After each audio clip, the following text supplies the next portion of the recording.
YB 字典菜。每期 YB 字典都會為大家解讀一個唔係好深但好新嘅字。今日我哋為大家解讀嘅字係菜。菜通常係指蔬菜，而菜喺廣東話入邊有另一個意思，就係指女朋友或者係老婆。所以前度女友我哋可以叫做隔夜菜。咁初戀我哋可以叫做初菜。成日喺屋企唔出街嘅女朋友我哋可以叫做住家菜。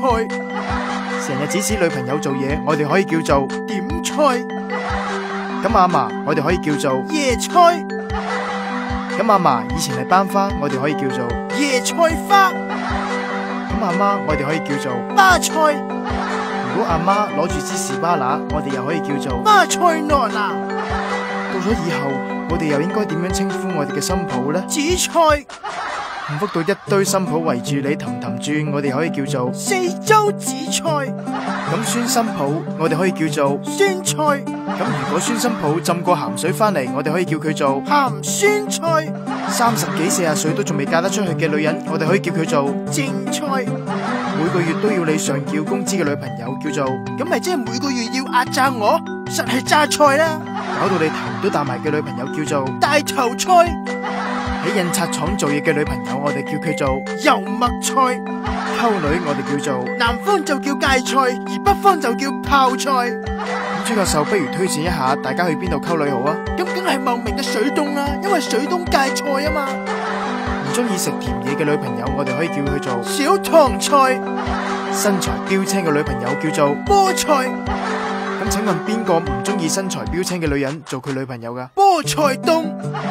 女朋友唔開心嘅時候我哋可以叫做菜單。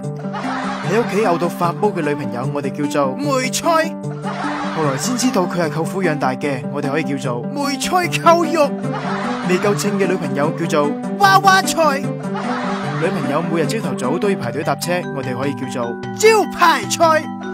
女朋友係舞台劇演員我哋叫佢做表演菜。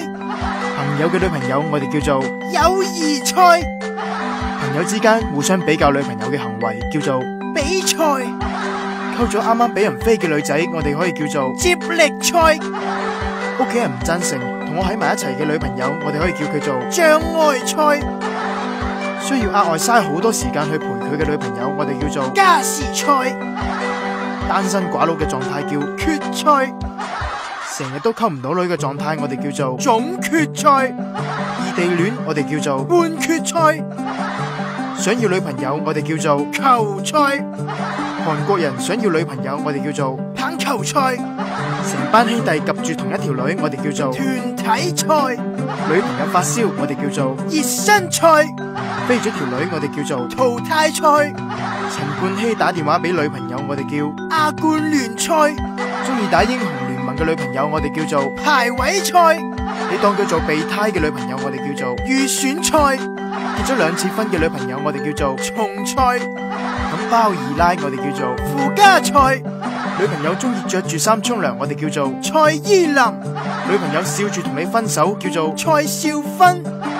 等候一個叫阿欣嘅女朋友我哋叫做侯賽欣。女朋友好喉擒我哋叫做蔡琴。女朋友面上有粒痣我哋叫做蔡一智。成日換香水嘅女朋友我哋叫做蔡百味。唔中意太黑嘅女朋友讓咗俾老豆溝我哋叫做蔡德克巴萊。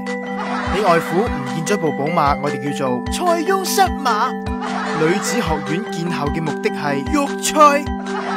咁佢哋嘅班級叫做菜班。咁如果我喺施工地盤做嘢咁我女朋友叫盤菜。咁如果佢嚟探我班成班麻甩佬會有特殊嘅心理反應，咁呢個狀況我哋叫做滿漢全席。